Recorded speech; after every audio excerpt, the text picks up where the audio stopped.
अस्सलामुअलैकुम विद्यार्थी मित्र। जनाब बाबूभाई सोपारीवाला गर्ल्स प्राइमरी स्कूल। आज तारीख 23/12/2020 वार बुधवार। आज आपणे ધોરણ 7 गणित विषय में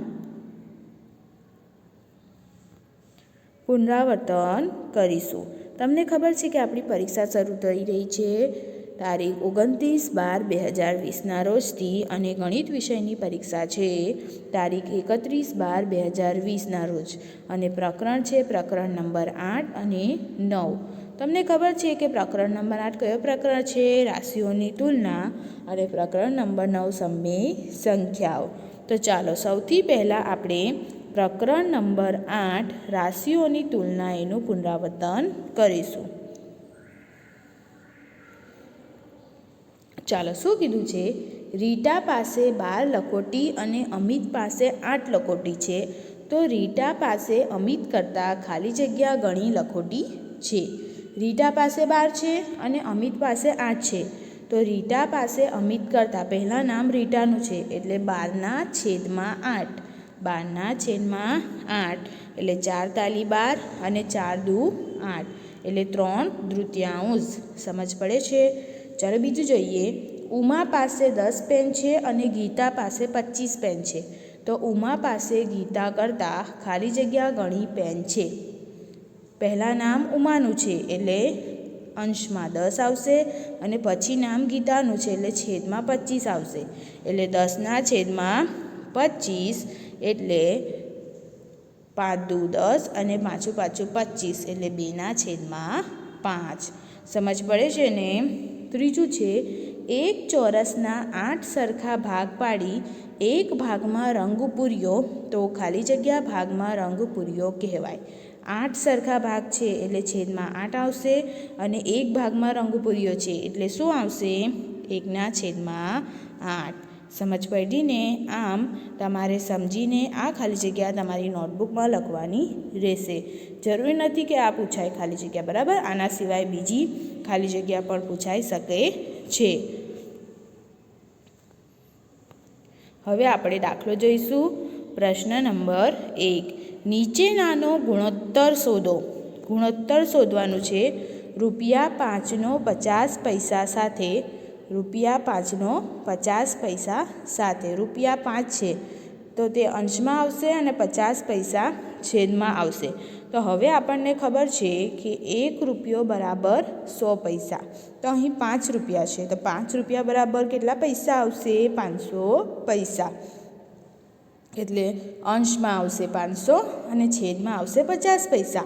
आना सिवाय सेमी मीमी किलोमीटर वाळुं पण पूछाई शके छे, बराबर ने।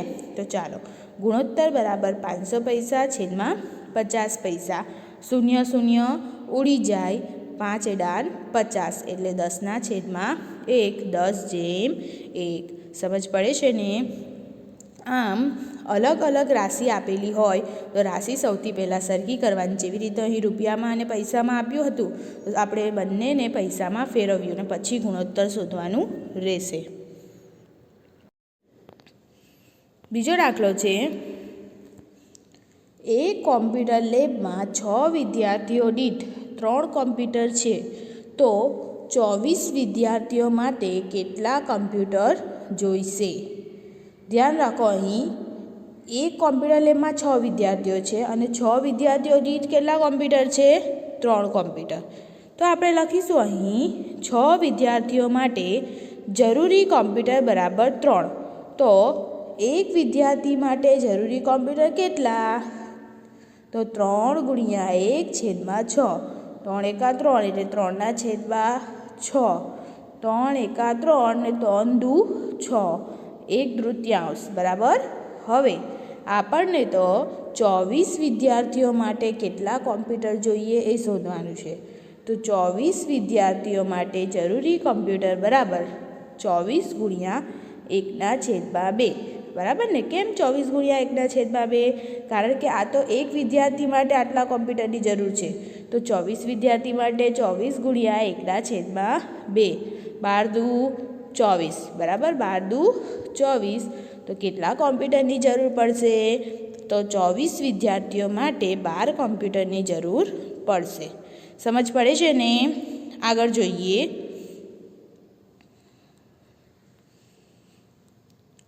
પ્રશ્ન 3. આપેલા અપૂર્ણાંકને ટકામાં ફેરવો.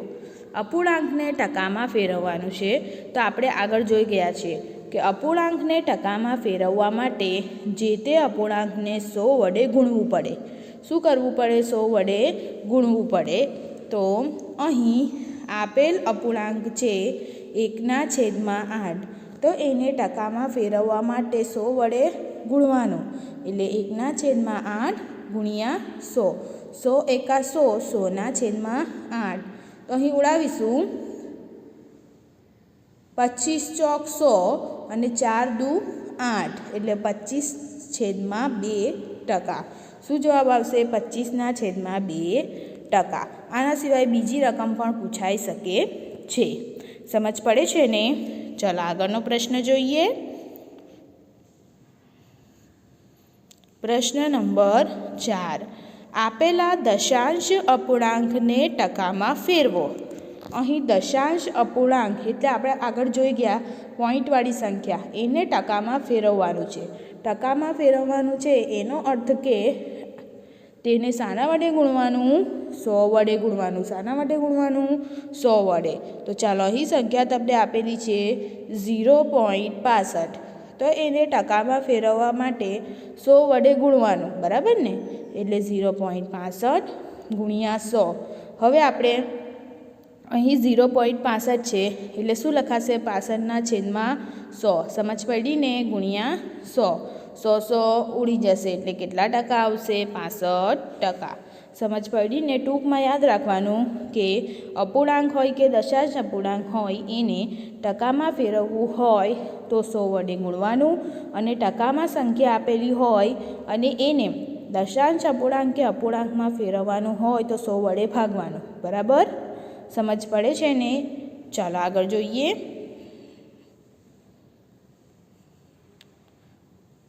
પ્રશ્ન 5. કુલ રાશિ શોધો કે જેના 5% બરાબર 600 થાય. 5% બરાબર 600 થાય. તો કોના 5% બરાબર 600 થાય? તો આપણે ધારીશું, ધારો કે એક્સના 5% એ 600 છે. કોના 5% એ કીધું નથી, એટલે એક્સના 5% એ 600 છે. તો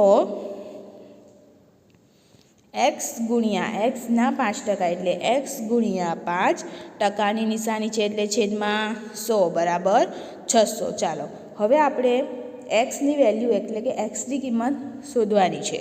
તો સૌથી પહેલાં એક્સ બરાબર 600. આ 100 ભાગાકારમાં છે તો આ સાઈડ જશે તો ગુણાકારમાં આવી જશે એટલે 600 ગુણ્યા 100, અને અહીં 5 ગુણાકારમાં છે તો આ સાઈડ જશે તો ભાગાકારમાં આવી જશે છેદમાં 5.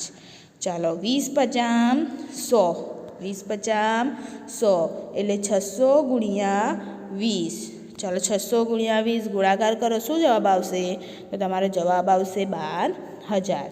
તેથી એક્સ બરાબર શું આવશે? 12,000 આવશે. સમજ પડે છે ને? આના સિવાય બીજી રકમના પણ દાખલા પૂછાઈ શકે તો તમારે ધ્યાનથી સમજીને આ દાખલો પણ તમારી નોટબુકમાં ગણવાનું રહેશે. ચાલો આગળ જોઈએ.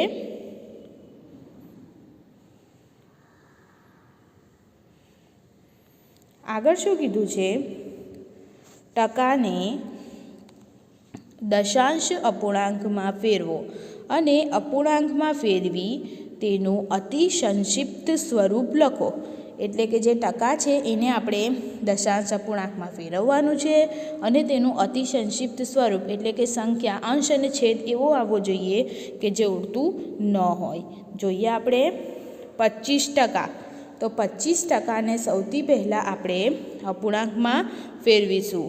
તો અપૂર્ણાંકમાં ફેરવવા માટે ટકામાં આપેલું છે તો આપણને ખબર છે ટકામાં આપેલું હોય તો 25ને શાના વડે ભાગવાનું? 100 વડે. સમજ પડી ને? એટલે 25/100. 25/100. સમજ પડી ને? હવે ઉડાવીશું તો 25 ચોક 100 એટલે 1/4. એવી જ રીતે અહીં દશાંશ અપૂર્ણાંકમાં પણ ફેરવવાનું છે. પોઈન્ટવાળી સંખ્યા દશાંશ અપૂર્ણાંક એટલે તો 25%. તો તમને ખબર છે ટકા છે એટલે ટકાની નિશાની દૂર કરવા માટે છેદમાં 100 આવશે. તો 25/100. હવે આને ઉડાવવાનું નહીં, બરાબર, કારણ કે આપણને દશાંશ અપૂર્ણાંકમાં જોઈએ એટલે 100 છે તો 2 ડગલા આગળ જઈશું તો 0.25. સમજ પડે છે ને? ચાલો હવે આગળ જોઈશું.